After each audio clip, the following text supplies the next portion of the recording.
William Collins and Argo present The Adventure of the Three Garridebs, a Sherlock Holmes adventure.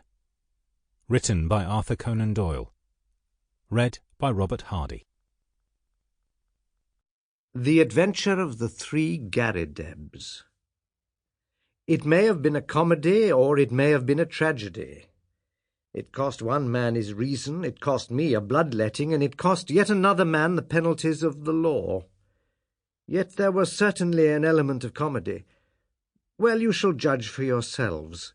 I remember the date very well, for it was in the same month that Holmes refused a knighthood, for services which may perhaps some day be described. I only refer to the matter in passing, for in my position of partner and confidant, I am obliged to be particularly careful to avoid any indiscretion.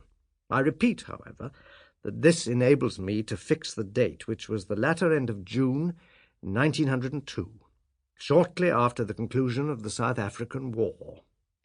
Holmes had spent several days in bed, as was his habit from time to time, but he emerged that morning with a long foolscap document in his hand, and a twinkle of amusement in his austere grey eyes. "There's a chance for you to make some money, friend Watson," said he. "Have you ever heard the name of Garrideb?"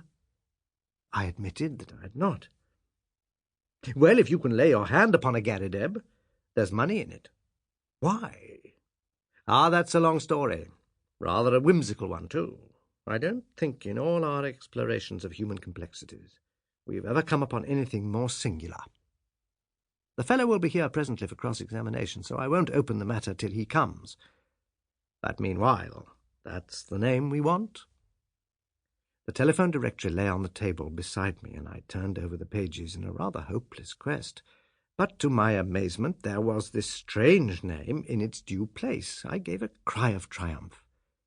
"Here you are, Holmes, here it is." Holmes took the book from my hand. "Garrideb, N," he read, 136 Little Ryder Street West. "Sorry to disappoint you, my dear Watson, but this is the man himself.